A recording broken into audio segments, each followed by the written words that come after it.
আমরা দেখেছি অসংখ্য এইচএসসি পরীক্ষার্থী আহত অবস্থায় রয়েছে এবং তারা খুব দ্রুততম সময়ের মধ্যে পরীক্ষাটি যে সামনে দেওয়ার যে ডেটটি প্রকাশিত হয়েছে সেই ডেটে পরীক্ষা দেওয়ার জন্য তারা প্রস্তুত নয়।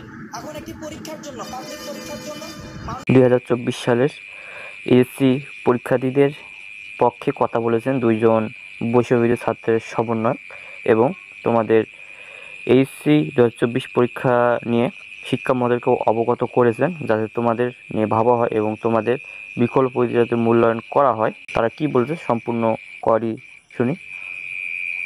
এই যে ভাইরা এখানে রয়েছে, আমি অনেক স্টুডেন্ট পেয়েছি যারা সামনে এসএসসি পরীক্ষা দিবে কিংবা রানিং এইচএসসি পরীক্ষা দিচ্ছে।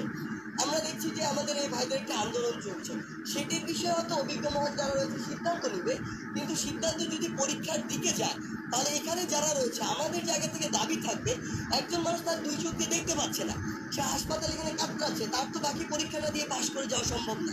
তাকে ওই বিবেচনাটুকু করতে হবে, যে বিষয়গুলোর পরীক্ষা হয়েছে সেগুলোর উপরে তার যে জাজমেন্ট সেটি করতে হবে। এর জন্য যারা সামনে থেকে লড়াই করেছে, আপনারা দেখবেন এখন সুবিধা নেওয়ার জন্য অনেক মানুষ আসে বিভিন্ন, তারা এমন একটি স্বাস্থ্য ব্যবস্থা, জনগণের ব্যবস্থার সুবিধা তারা নিজেরাই নিতেন না, তাদের ফ্যামিলিকে নিয়ে তারা সিঙ্গাপুরে অতি চিকিৎসা নিতে যেতেন। সেই জায়গায় আমাদের এডিসি আমাদের 90 দিনের কাউন্টডাউন দিয়েছেন। 90 দিনের মধ্যে উনি এমন একটি স্বাস্থ্য ব্যবস্থা আমাদেরকে দিতে চান যে স্বাস্থ্য ব্যবস্থার মধ্যে একজন রিক্সা চালক, একজন আমি, একজন পেশাজীবী, শ্রমজীবী এবং রাষ্ট্রপতি একই ধরনের স্বাস্থ্যসেবার মধ্যে চিকিৎসা নেবে এবং সেই স্বাস্থ্যসেবা পেতে গিয়েছেন। অর্থাৎ আজকে আমরা 89 দিনে রয়েছে। আমার গণমাধ্যমের কর্মীদের প্রতি আহ্বান, আপনারা প্রত্যেকটা দিন কাউন্টডাউন করে অর্থাৎ এই স্বাস্থ্য ব্যবস্থার কি ধরনের অগ্রগতি হয়েছে এই জায়গাটা আপনারা নিশ্চিত করবেন। অর্থাৎ স্বাস্থ্য মন্ত্রণালয়কে বা স্বাস্থ্য মন্ত্রণালয়ের দায়িত্বে যারা রয়েছেন তাদেরকে আপনারা জবাবদিহিতার ক্ষেত্রে নিয়ে আসার জন্য আপনারা এই ক্ষেত্রে দায়িত্ব গুরুত্বপূর্ণ ভূমিকা পালন করবেন। দ্বিতীয় যে বিষয়টি, এইচএসসি পরীক্ষার্থীরা, আমি ব্যক্তিগতভাবে মুগদা মেডিকেলে গিয়েছি, ঢাকা মেডিকেলে গিয়েছি, নিউরো সায়েন্সে গিয়েছি, সেখানে আমরা দেখেছি অসংখ্য এইচএসসি পরীক্ষার্থী আহত অবস্থায় রয়েছে এবং তারা খুব দ্রুততম সময়ের মধ্যে পরীক্ষাটি যে সামনে দেওয়ার যে ডেটটি প্রকাশিত হয়েছে সেই ডেটে পরীক্ষা দেওয়ার জন্য তারা প্রস্তুত নয়।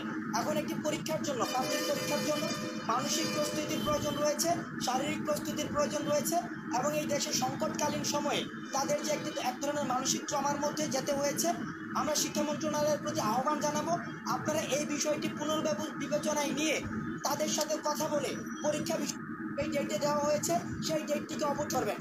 তৃতীয় যে বিষয়টি, তারা বলতে চেয়েছেন যে তোমাদের অনেক সহপাঠী এইচএসসি পরীক্ষার্থী কিন্তু হসপিটালে চিকিৎসা অবস্থায় রয়েছে এবং তারা বিভিন্ন হসপিটালে গিয়ে খোঁজ খবর নিয়ে কিন্তু তারা এই কথাটা বলেছে এবং তোমাদের সামনের যে ডেট দিয়েছে এইচএসসি পরীক্ষার আগামী 11ই সেপ্টেম্বর, সেক্ষেত্রে সেই ডেট নিয়ে শিক্ষা মন্ত্রীকে ভাবতে বলেছেন এবং যাতে সেটা এখন সেটাও তারা বলেছেন যে তোমরা মানসিকভাবে ভেঙে পড়েছে এবং তোমাদের পুরোপুরিভাবে প্রস্তুতি যেমন নেই, এটাও শিক্ষা মন্ত্রীকে তারা অবগত করতেছে। তো তোমাদের সুখবর তাড়াতাড়ি আসতে চলেছে, যেহেতু তারা তোমাদের পক্ষে কথা বলছে, এইচএসসি 2024 পরীক্ষার্থীদের পক্ষে কথা বলছে, সেক্ষেত্রে তোমাদের খুব শীঘ্রই শিক্ষা মন্ত্রণালয় থেকে নতুন সিদ্ধান্ত আসতে পারে। তো এই ছিল সর্বশেষ আপডেট। তো যদি ভালো লাগে অবশ্যই একটা লাইক, সাবস্ক্রাইব, কমেন্ট করে তোমাদের বন্ধুদের মাঝে শেয়ার করো। তো দেখো 4টা কোনো ভিডিও, তখন ভালো থাকো।